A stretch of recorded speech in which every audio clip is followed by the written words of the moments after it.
আসসালামু আলাইকুম প্রিয় দর্শক, আজকে পত্রিকায় একটা নিউজ দেখলাম। সেই নিউজটার শিরোনামটা আপনাদেরকে আমি বলছি। শিরোনামটা হলো, প্রথম আলোতে পেয়েছি নিউজটা, যে আওয়ামী ঘনিষ্ঠ থেকে যুবদল নেতা পরিচয় দিয়ে দাপট, চাঁদা না দিলেই গুলি।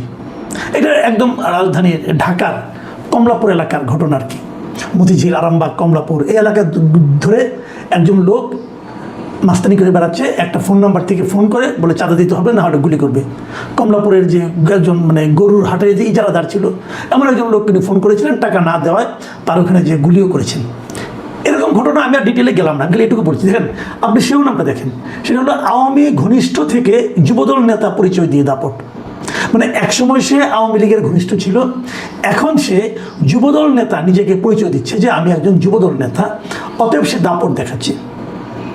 আমি যে কয়েক পয়েন্টটা বলতে চাচ্ছি সেটা হলো গিয়ে যে সে আওয়ামী ঘনিষ্ঠই হোক আর যুবদল নেতাই হোক, সে দাপট দেখাচ্ছে কার জুড়ে।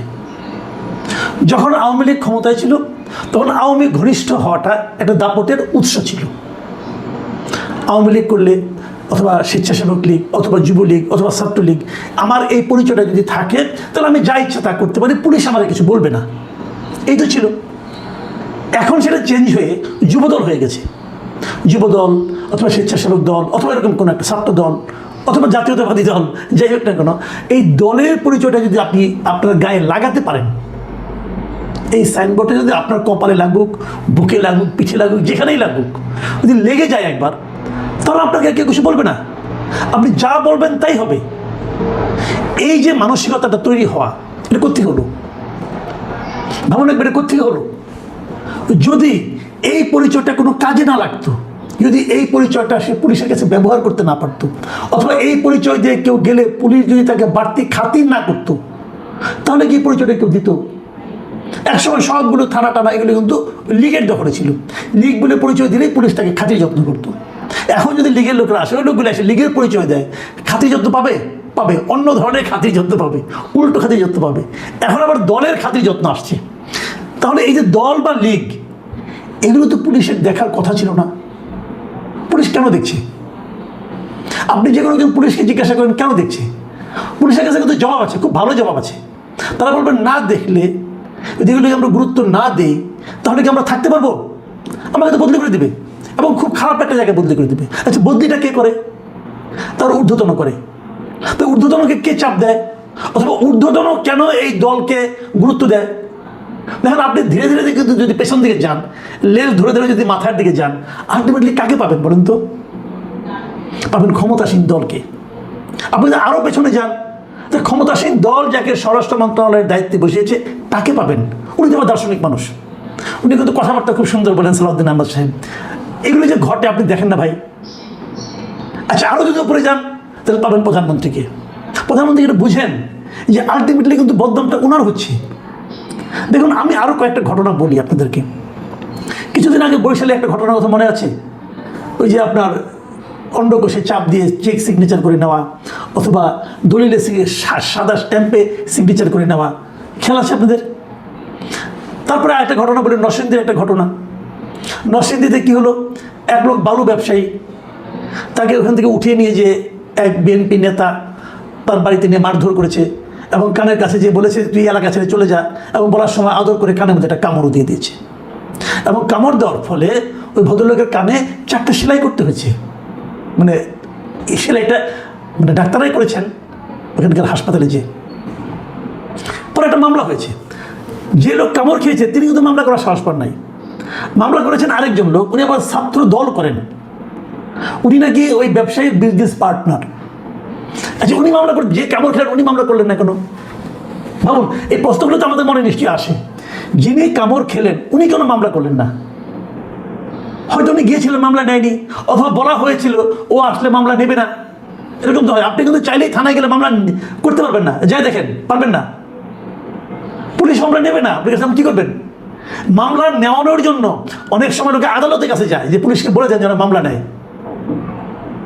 যাক, এটা অন্য কারণ আছে, ওইটা নিয়ে আরেকদিন আলোচনা করা যাবে। তো এখন তাহলে মামলাটা কে করলো? মামলা করলো ছাত্র দলের এক নেতা, সজীব নাম ভদ্রলোকের। সজীব সাহেব যে মামলা করলেন। আচ্ছা, মামলা করলেন, কার বিরুদ্ধে মামলা করলেন? যার বিরুদ্ধে মামলা করলেন উনি আবার ওই উপজেলার বিএনপির নেতা। আমি আর নাম ধামে আর যাচ্ছি না, সিম্পলি সহজ করে বলি যে বিএনপির নেতার বিরুদ্ধে মামলা হলো, তার সঙ্গে আরও কয়েকজন আসামি ছিল। মামলা করার পরে কী হলো, দুদিন পরে দেখা গেল যে ওই সজীব সাহেব যিনি মামলা করেছেন, বাদী যিনি, ওনার বাড়িতে যে আগুন ধরিয়ে দেওয়া হয়েছে। ওনার কতগুলো পোষা পাখি ছিল, বোঝা যায় ভদ্রলোক শৌখিন লোক। ওনার 15টা পাখি আগুনে পুড়ে মারা গেল। এবং যেখানে মামলা, যে ঘরে আগুন ধরিয়ে গিয়েছিল ওই ঘরে আবার তারেক রহমানের ছবি ছিল, তার দলের জিয়া রহমানের ছবি ছিল, খালেদা জিয়ার ছবি ছিল, ওগুলো টাঙানো ছিল, ওগুলো সব পড়ে গেছে। আগুন তো আর দল বুঝে না, বুঝছেন না, আগুন তার তারেক রহমানকে চিনে না। আগুন পাইছে, সব পাখিও মারছে, তারেক রহমানের ছবি মানে পুড়ে দিয়েছে। এই পর্যন্ত আমরা মনে করি যেটা এরকম তো ঘটে প্রায়। পরবর্তী সময় কি ঘটলো, যেটা ঘটলো সেটা আমার কাছে একটু অবাকই লাগছে এবং ওটা নিয়ে আসলে আমি মূলত আজকে কথা বলতে চাচ্ছি। সেই ঘটনাটা হলো যে আজকে গতকালকে দেখলাম যে এটা নিয়ে ওখানকার নরসিংদীর যে বিএনপি আছে, নরসিংদীর বিএনপি তারা দাবি করছে, মানে নরসিংদীর পলাশ উপজেলায় এই ঘটনা, ওখানকার যে বিএনপি, সেই বিএনপি একটা মানে ঘোড়াশাল পৌর বিএনপি তারা একটা সংবাদ সম্মেলন করেছে এবং সংবাদ সম্মেলনে বক্তব্য রেখেছেন পৌর বিএনপির সভাপতি আলম মোল্লা সাহেব। তিনি বলেছেন এই যে নরসিংদীতে ব্যবসায়ীর কানে কামড় দেওয়ার অভিযোগ মিথ্যা। দেখেন, মামলা যার বিরুদ্ধে হয়েছে মিস্টার মহিউদ্দিন চিস্তিয়া, ওনার বিরুদ্ধে মামলা হয়েছে, উনি ছিলেন বিএনপি নেতা। ওনার বিরুদ্ধে মামলার প্রতিবাদে সংবাদ সম্মেলন করছে পৌর বিএনপি, দল এখানে করতেছে এবং দল বলতেছে মানে জাতীয়তাবাদী দল মানে বিএনপি, সে ঘোড়াশাল পৌর শাখা যেটি আছে, তারা বলতেছে যে এই ঘটনাটা মিথ্যা। আমার প্রশ্ন হলো এখানে দল কেন জড়ানো? মামলা হয়েছে ব্যক্তির বিরুদ্ধে, ব্যক্তিটা ফেস করবে, দল বলতেছে এই ঘটনাটা আমরা আইনগতভাবে ফেস করবো। তো আপনি কেন ফেস করবেন? আপনার বিরুদ্ধে মামলা হয় নাই, মানে দলের বিরুদ্ধে মামলা হয় নাই, দল কেন ফেস করবে? এই জায়গাটাতেই প্রশ্ন। তার মানে দল এবং ব্যক্তি একাকার হয়ে যাচ্ছে এবং দল এবং ব্যক্তি একাকার হয়ে যাচ্ছে বলেই কিন্তু আইনের শাসনটা ব্যাহত হচ্ছে। এখন পুলিশ যখন কোনো অ্যাকশন নেবে তখন কিন্তু আলটিমেটলি এটা দলের বিরুদ্ধে চলে যাবে। তো আমাদের দেশে পুলিশের কি ক্ষমতা আছে যে ক্ষমতাসীন দলের বিরুদ্ধে কোনো অ্যাকশন নেওয়া? কারণ পুরো বিএনপি তো এখানে এক হয়ে গেছে, পুরো বিএনপি তো এর ব্যাপারে করতেছে যে ওখানে কোনো ঘটনা, কানে কামড় দেওয়ার কোনো ঘটনা ঘটে নাই। তাহলে তার কানে হয়েছিলটা কি? আমরা তো ছবি দেখেছি, সে কানের সেলাই করতে হয়েছে, ডাক্তারও বলেছে যে 4টা সেলাই লেগেছে। তাহলে কানে কামড় দেওয়ার ঘটনাই ঘটে নাই। আপনি যদি বলতেন যে আমার নেতা করে নাই তাহলে বুঝতাম, কানে কামড় দেওয়ার ঘটনাই নাকি ঘটে নাই। তাহলে কানে হলোটা কি? কান নিয়ে যে রক্তাক্ত কানের যে ছবি আমরা দেখলাম, রক্তাক্ত কানের পর তারপরে ডাক্তাররা সেখানে যে বক্তব্য দিল যে কানে 4টে সেলাই লেগেছে এবং তার সেলাই করার পরের যে ছবি দেখলাম, এই সবগুলিকে আমরা ভুল দেখলাম, সবগুলো মিথ্যা। দল এখানে জড়িয়ে যায়। দল যখন জড়িয়ে যায় তখনই আতঙ্কের জন্ম হয়। দেখুন, আমি আরও ঘটনা বলি, এগুলো তো আমরা উপজেলা পর্যায়ে আসেন এবার একটু কেন্দ্রীয় পর্যায়ে যাই। এবং কেন্দ্রীয় পর্যায়ে গেলে প্রথমে যার নাম আসেন, খুবই ক্যারিসমেটিক লোক, মিস্টার মীর শাহ আলম। উনি আমাদের একজন প্রতিমন্ত্রী, স্থানীয় সরকার বিষয়ক প্রতিমন্ত্রী, স্থানীয় সরকার প্রতিমন্ত্রী। উনি খুব কামেল লোক আমি বলবো, কারণ ওনাকে নিয়েই যত আলোচনা হচ্ছে এই যাবৎকালে। মানে এই সরকার 5 বছরের এই 5 মাসে যে ক্ষমতায় আছে, এই 5 মাসে বিভিন্ন মন্ত্রীদের বিভিন্ন রকম কর্মকাণ্ড নিয়ে যে আলোচনা হয়েছে, এই আলোচনায় শীর্ষস্থানে আছেন আসলে মীর শাহ আলম। আরও আলোচনা হয়েছে আমাদের মিলন সাহেবকে নিয়ে আলোচনা হয়েছে, শিক্ষামন্ত্রী, আমাদের যোগাযোগ সেতুমন্ত্রীকে নিয়ে আলোচনা হয়েছে, শেখ রবিউল, ওনাদের আলোচনা হয়েছে। কিন্তু সবগুলো যোগ করলেও বোধ হয় মীর শাহ আলমকে কেউ টাচ করতে পারবে না, উনি এত ঊর্ধ্বে উঠে গেছেন আলোচনায়। এবং ইন্টারেস্টিংলি এই আলোচনাগুলি যদি ইতিবাচক হতো তাহলে সেটা সরকারের পক্ষে যেত। ইতিবাচক কী হয়েছে? দেখেন এই সরকারের আমলে প্রথম যে সাংবাদিকটা গ্রেপ্তার হয়েছে মানে সংবাদ করার কারণে, সংবাদ লেখার কারণে, সেটা কিন্তু মীর শাহ আলমের কারণে। মীর শাহ আলমের ব্যাপারে সমালোচনা করে একটা রিপোর্ট হয়েছিল, তার কারণে ওনার একজন ভক্ত মামলা করেছেন বগুড়ায়। সেই লোক বগুড়ায় থাকে এবং সে ওখান থেকে গাজীপুর এসেছিল, গাজীপুর থেকে তাকে অ্যারেস্ট করা হয়েছিল এই ভদ্রলোকের কারণে। ওনার কর্মকাণ্ডের শেষ নেই, একটার পর একটা ঘটনার উনি কেবল জন্ম দিয়ে যাচ্ছেন। আমি ভেবেছিলাম এগুলো যখন প্রকাশিত হয়েছে এবং আমরা দেখেছিলাম একটা ঘটনা যে উনি ওখানকার নতুন ইউনিয়নের নামকরণ করেছে নিজের পুত্রের নামে, নিজের ভাতিজির নামে, নিজের বাড়ির নামে আরেকটা নাম করে, এগুলো সব কিন্তু হয়েছে। এগুলো যখন সংসদেও আলোচনা হয়েছে তখন দেখলাম প্রধানমন্ত্রী এই নামগুলো কেটে দিলেন, নামগুলো পরিবর্তন করা হলো, গণশুনানির মাধ্যমে পরে নাম হলো। ভালো, এটা আমি আমি একটা ইতিবাচক উদাহরণ হিসেবে এটাকে দেখি। কিন্তু প্রশ্ন হলো প্রধানমন্ত্রীর তো এটা মন্ত্রণালয় নয়, যে কাজে ওনাকে হস্তক্ষেপ করতে হলো, আমার প্রশ্ন ওনাকে কেন হস্তক্ষেপ করতে হলো? কাজটা কি তাহলে ভালো কাজের জন্য হস্তক্ষেপ করতেন? কাজটা মন্দ হয়েছিল বলেই, সমালোচনা হয়েছিল বলেই ওইটা উনি ঠিক করতে গিয়েছেন। তো ঠিক করতে যে গেলেন উনি, কাজটা আগে যে মন্দ কাজটা হলো, এই মন্দটা যার কারণে হলো তাকে কি উনি কিছু বলেছেন? আমরা দেখিনি, হয়তো একে বলেছেন। আচ্ছা, একে বলেছেন, এতে কি ওনার মধ্যে কোনো চেঞ্জ এসেছে? এরপরে দেখলাম উনি কি প্রেস কনফারেন্স করছেন, নিজের সম্পর্কে বলছেন, উনি কত বড় লোকের ছিল, এগুলি বলেছেন। এগুলো শুনতে কোনো লাভ নাই। কিন্তু চেঞ্জটাকে আমরা সেই বিনয়টা দেখতে পেয়েছি নাকি ঔদ্ধত্য দেখতে পেয়েছি? মেবি উনি বড় লোকের ছেলে, কোনো সন্দেহ নাই, কিন্তু এটা দিয়ে ঔদ্ধত্য কেন থাকবে, বিনয় কেন থাকবে না? আমরা তো জানি যে গাছে অনেক ফল হয় সেই গাছ ঝুঁকে থাকে। আপনারা যদি ভেতরে অনেক কিছু থাকে তাহলে আপনি বিনয়ী হবেন, আপনি ঔদ্ধত্য দেখাচ্ছেন কেন? এই জায়গাটাতে আপত্তি। সর্বশেষ কি হলো, চ্যানেল ওয়ানে দেখলাম একটা নিউজ হয়েছে যে উনি এমপি মন্ত্রী হওয়ার পরে কিভাবে ওনার ফ্যামিলি, ওনার ছেলে, ওনার স্ত্রীর নামে ঠিকাদারি ব্যবসা ওনারা করেছেন এটসেট্রা, ওদের মতো করে একটা রিপোর্ট করেছেন। যদি রিপোর্টটা আপনার আপত্তিকর মনে হয়, যদি রিপোর্টটা অসত্য হয়, আপনি এর ব্যাপারে আলোচনা করতে পারেন। প্রেস কাউন্সিল তো আপনারাই বানিয়েছে, সরকারি একটা পার্ট প্রেস কাউন্সিল। প্রেস কাউন্সিলে যান, প্রেস কাউন্সিলকে বলে, প্রেস কাউন্সিলের সমালোচনা করুন। এটার তো আইনগত নানা রকম পদ্ধতি আছে। সেখানে না যে ওদের ফেসবুক পেজটাকে কিন্তু বন্ধ করে দেওয়া হলো। উনি বলবেন যে আমি তো করিনি। হ্যাঁ, উনি করেননি, আমি অস্বীকার করছি, শাহ আলম সাহেব করেননি, কিন্তু ওনার হয়ে কেউ না কেউ করেছেন। যারা করেছেন তাদেরকে উনি চেনেন না, এটা তো হতে পারে না। কারণ যারা করেছেন, এই কমপ্লেনগুলি করেছেন, স্ট্রাইক দেওয়া হয়েছে, ফেসবুক পেজ বন্ধ করে দেওয়া হয়েছে, এই কাজগুলি যারা করেছেন তাদের নামও দেখলাম। এগুলো কিন্তু এখন বোঝা যায়, দেখা যায়, জানা যায়, যে কেউ জানতে পারে, আমিও জানতে পারি, আপনিও জানতে পারেন। জটিল কোনো কাজ না এগুলো।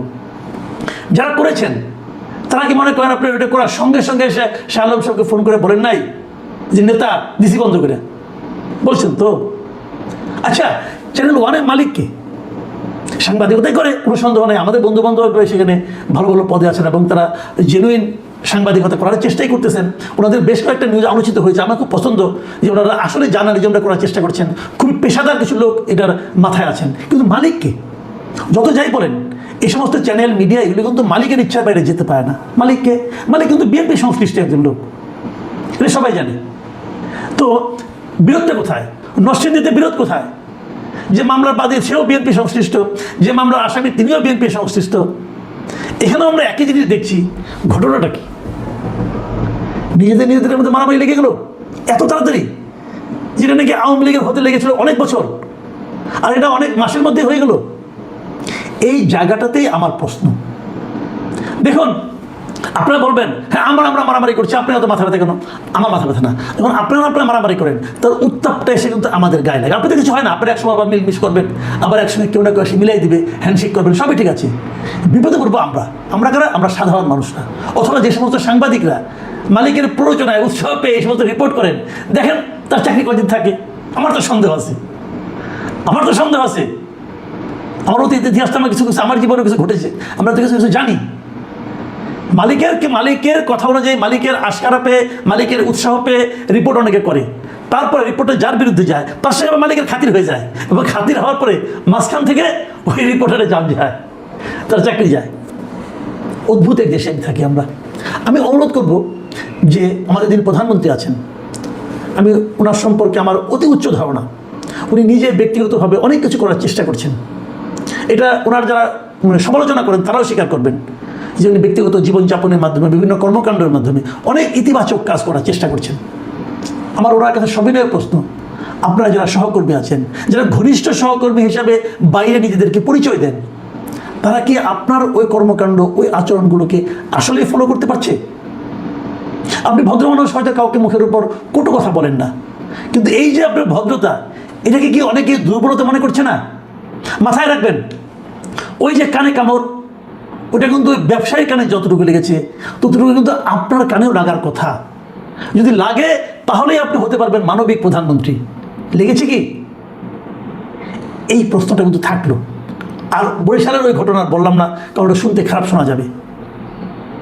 একটা সাধারণ নাগরিক, হতে পারে সে আওয়ামী ঘনিষ্ঠ, হতে পারে সে আওয়ামী লীগ করে, নিরপরাধ লোক, তার উপর যদি অত্যাচার হয়, সেই অত্যাচারের তাপ, ওই যে আগুন ধরলো, সেই আপনার ছবি পড়ে গেল, কিন্তু পাখি পড়ে গেল, কিন্তু ওই তাপ যদি আপনার গায়ে লাগে এবং সেই তাপ আপনার গায়ে লাগার ফলে আপনার যে প্রতিক্রিয়াটা, সেটা যদি দৃষ্টান্তমূলক হয়, কেবল তাহলেই আমরা আগামী সময়গুলোকে একটু লজিক্যাল টাইম হিসেবে বিবেচনা করতে পারবো।